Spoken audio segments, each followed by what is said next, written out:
to tell you, I'm a bit squeamish about horror, so I think the favorite that comes to mind is Paranormal. Good one. Yeah, I love it's actually Paranormal. back in theaters right now. Oh. Not sponsored. A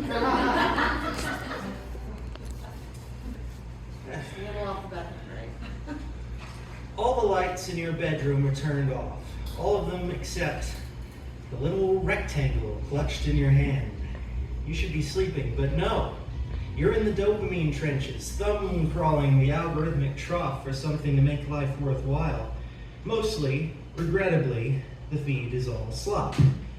The same sponsored content, the same trends, the same tired memes based on hit songs everyone knows the first 30 seconds of. This protein powder, swipe. I couldn't believe, swipe, come back. Swipe. She broke my heart. Swipe. Bruh, what's with... Wait. You sit up in bed. What was that? Swipe. She broke my... Swipe. Come back. That's his face. That's his voice. It's him. The words flow like mains power through your spine with a jolt you shiver. He found me, you think, accompanied by requisite panic. But no, that's impossible. Come back. He smiles as though he knows you're listening. He's missing the exact teeth you recall him prying out with a fork in the kitchen. The scream haunts you whenever you brush your teeth. Come back and love me again. Behind him, best you can tell, is a forest, though it's too dimly lit to be sure. If that isn't a tree in the background, you're not sure what it might be. Come back and love me again. The figure in the video repeats. The progress bar doesn't seem to be moving, and now that you look, you realize the profile photo, and indeed the profile name, are blank. Tapping on it does nothing. Your thumb, shaking, wants to scroll away, but it just can't. You haven't seen him since all those years ago. It wasn't a big blow-up. It wasn't a single incident. It was hardly a final straw. No. You stopped talking to him because it made you feel sick to hear his voice.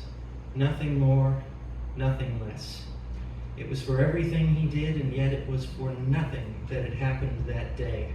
It could have been a week later or a month. It didn't matter, but it mattered so much. The last you heard of his voice before tonight was a panicked phone call. Hello, you answered. This is your father, he pleaded. Please don't hang, but your finger was already headed toward the bright red button. It was so easy.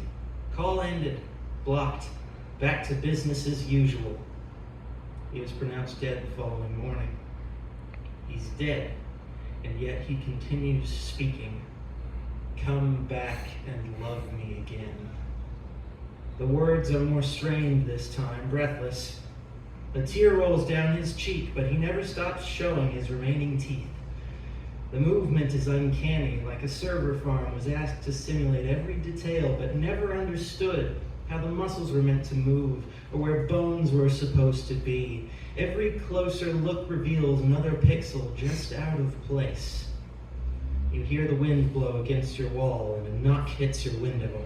You fall out of bed, tangled in sweaty sheets, terrified. He's back! He's back! Your deepest anxieties scream and claw at you, drawing blood like a frightened dog's claws until you regain your balance and see by the moonlight that it is only an overgrown tree branch. Nothing more. Your phone hides under the bed like the monsters he warned you of when you were small. You pick it up and the aluminum sides nearly scald you to the touch. You drop it again. His face is melting down his neck like the ice cream cone he threw on the ground when you were 5. The tree knocks on your window. Come back and love me again. You can barely hear the words now, but you can feel them in your bones like the squeal and crack you heard from the driveway the day he told you your dog ran away.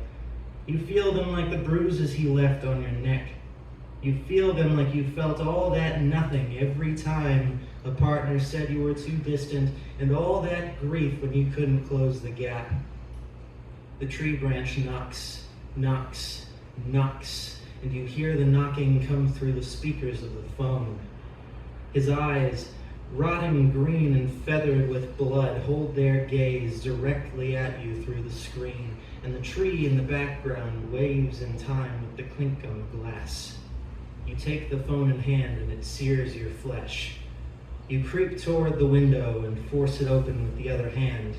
Wind rushes inside. Your eyes stay locked on the screen as you feel for the light switch. And the moment you switch it on, the image on the screen becomes brighter, lit from above. His neck cranes backward 90 degrees, and his eyes leave yours only long enough to find them in the flesh, a story above. He smiles even wider now, and it's contagious. You begin to smile much the same way. You both laugh. A happy reunion.